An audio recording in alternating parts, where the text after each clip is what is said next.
예배 자리에 나오신 모든 분들을 주님의 이름으로 축복합니다.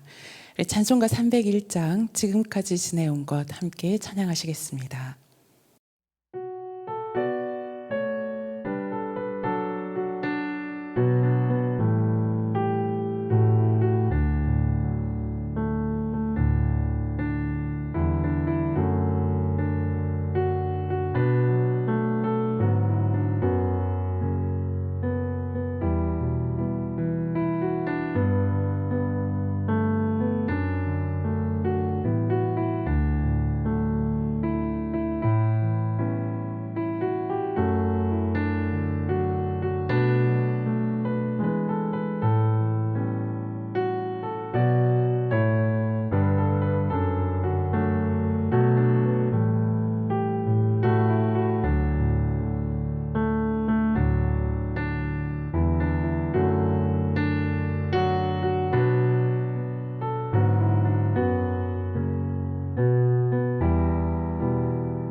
오늘 우리에게 주시는 하나님 말씀은 신명기 29장 1절부터 9절까지 말씀입니다. 호렙에서 이스라엘 자손과 세우신 언약 외에 여호와께서 모세에게 명령하여 모압 땅에서 그들과 세우신 언약의 말씀은 이러하니라. 모세가 온 이스라엘을 소집하고 그들에게 이르되 여호와께서 애굽 땅에서 너희의 목전에 바로와 그의 모든 신하와 그의 온 땅에 행하신 모든 일을 너희가 보았나니 곧 그 큰 시험과 이적과 큰 기사를 내 눈으로 보았느니라. 그러나 깨닫는 마음과 보는 눈과 듣는 귀는 오늘 여호와께서 너희에게 주지 아니하셨느니라. 주께서 40년 동안 너희를 광야에서 인도하게 하셨거니와 너희 몸의 옷이 낡지 아니하였고 너희 발의 신이 헤어지지 아니하였으며 너희에게 떡도 먹지 못하며 포도주나 독주를 마시지 못하게 하셨음은 주는 너희의 하나님 여호와이신 주를 알게 하려 하심이니라. 너희가 이곳에 올 때에 헤스본 왕 시온과 바산 왕 옥이 우리와 싸우러 나왔으므로 우리가 그들을 치고 그 땅을 차지하여 르우벤과 갓과 므낫세 반 지파에게 기업으로 주었나니 그런즉 너희는 이 언약의 말씀을 지켜 행하라. 그리하면 너희가 하는 모든 일이 형통하리로다. 아멘. 하나님의 은혜와 평강이 함께 하시길 주님의 이름으로 축복합니다. 오늘은 깨닫는 마음, 보는 눈, 듣는 귀라고 하는 제목으로 함께 말씀 나누겠습니다. 신명기는 모세가 출애굽 2세대가 가나안 땅에 들어가기 직전에 전한 설교 말씀, 또 당부의 말씀, 또 유언과 같은 말씀입니다. 이 말씀에는 이스라엘 백성을 건지시고 구원하신 하나님에 대하여 또 앞으로 이 출애굽 2세대를 건지시고 구원하실 하나님에 대해서 선포하는 말씀으로 이루어져 있습니다. 그래서 5장의 십계명 말씀에 보면 5계명에서 10계명까지 인간사에서 이루어지는 모든 일들이 1에서 4계명 하나님과의 바른 관계 안에 있을 것에 풀리게 될 것이다. 그렇게 선포하고 있습니다. 그래서 하나님께서 하실 것이다. 그렇기 때문에 하나님 외에 다른 신을 섬기지 말고 그 무엇으로도 하나님을 대체하지 말고 하나님께서 이루실 일에 대해서 함부로 단정짓거나 망령되이 일컫지 말고 하나님의 방식대로 일하고 하나님의 방식대로 살며 하나님의 방식대로 쉬라 라고 하는 그 계명이 10계명의 말씀입니다. 그리고 연이어서 6장 말씀에 보면 자자손손 대대로 하나님의 명령과 규례와 법도를 가르치라 라고 명령하고 있습니다. 왜 하나님의 명령과 규례와 법도를 자자손손 대대에 이르기까지 가르쳐야 할까요? 우리는 출애굽 2세대를 보면서 거는 기대가 있습니다.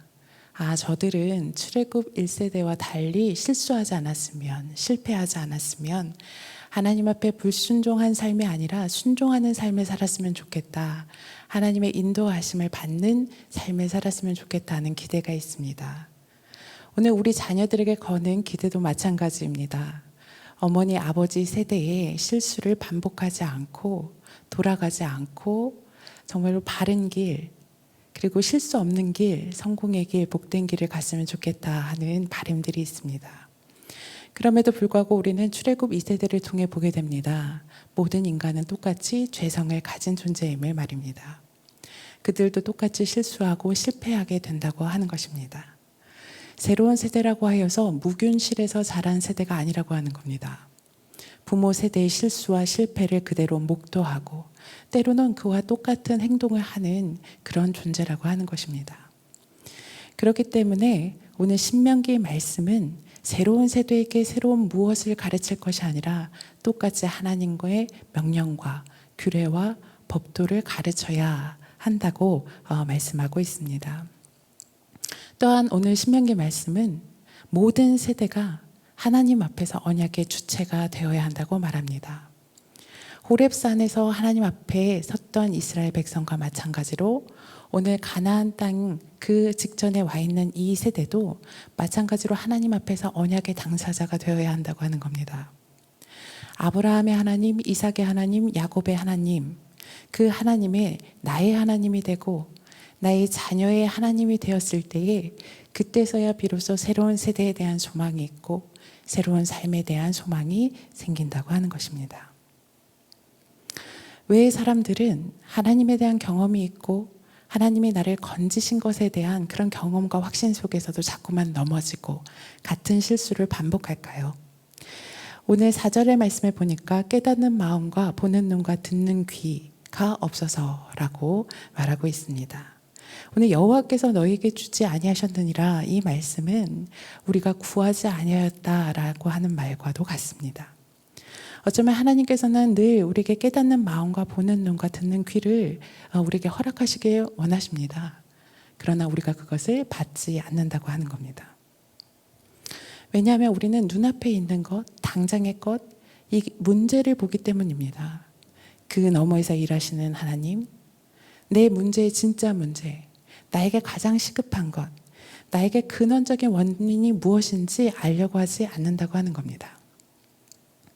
마가복음 10장 말씀에 보면 맹인 거지 바디메오가 나옵니다. 이 맹인이 예수님을 만났을 때에 예수님이 그렇게 물으십니다. 내가 너에게 무엇하여 주기를 원하느냐? 우리가 생각할 때에 맹인에게 무엇하여 주기를 원하느냐 이 질문이 좀 이상합니다. 당연히 눈 뜨는 것을 원할 거라고 생각합니다. 그런데 바디메오에게는 이미 시급한 문제들이 또 있었습니다. 거지였기 때문에 당장 먹을 것이 없을 수도 있고 누추한 옷을 입고 때로는 거처가 없었을 수도 있습니다. 그 많은 문제들 가운데서 그러나 바디메오는 가장 시급한 것, 가장 근원적인 문제를 알았다고 하는 겁니다. 선생님이여 내가 보기를 원하나이다. 오늘 예수님이 우리에게 이렇게 물으십니다. 내게 무엇하여 주기를 원하느냐? 그 질문에 금방 대답할 준비가 되어 있으십니까? 오늘 우리는 많은 기도의 제목들, 또 내 자녀에 대한 기도의 제목들을 가지고 이 자리에 나왔습니다. 근데 우리가 정말로 가장 시급한 것, 가장 근원적인 것, 그것을 알고 있을까요? 오늘 이 아침에 기도하실 때에 하나님, 내가 정말로 시급한 것이 무엇인지 알기 원합니다. 주님, 나에게 깨닫는 마음 주십시오. 주님, 우리 자녀들에게 가장 근원적인 것이 무엇인지, 가장 복된 것이 무엇인지 깨닫게 원합니다. 듣는 귀, 보는 눈을 주십시오. 기도하시는 한날 되시길 주님의 이름으로 축복합니다. 바라기는 찰랑이는 파도, 눈 앞에 있는 그 문제들이 아니라 그 문제 너머에서 일하시는 하나님을 깨닫는 마음, 또 듣는 귀, 보는 눈이 열리게 되기를 주님의 이름으로 축복합니다. 기도하겠습니다. 사랑과 은혜의 주님, 오늘도 우리에게 새로운 호흡, 새 생명을 허락하여 주심에 감사를 드립니다. 주님, 오늘을 살게 하신 이유를 깨닫는 이 아침이 되게 하시고, 오늘 한날 우리가 기도하는 모든 것들이 주님께서 진정 우리에게 주실 가장 선하고 아름다운 것인지 하나님 앞에 먼저 묻고, 또한 그 물음에 대하여 말씀하신 하나님의 음성을 듣는 한날 될 수 있도록 인도하여 주옵소서. 나와 내 자녀에게 가장 아름답고 선한 것을 채우실 주님, 주님께 모든 것을 위임하고 맡깁니다. 가지고 나온 기도 제목도 주님께 맡깁니다. 내가 내게 무엇하여 주기를 원하느냐. 주님, 기도할 때에 나와 내 자녀에게 무엇하여 주시길 원하시는지 먼저 묻는 한날 될 수 있도록 인도하여 주옵소서. 오늘도 우리에게 깨닫는 마음, 보는 눈, 듣는 귀를 허락하여 주실 줄 믿고 예수님 이름으로 기도합니다. 아멘.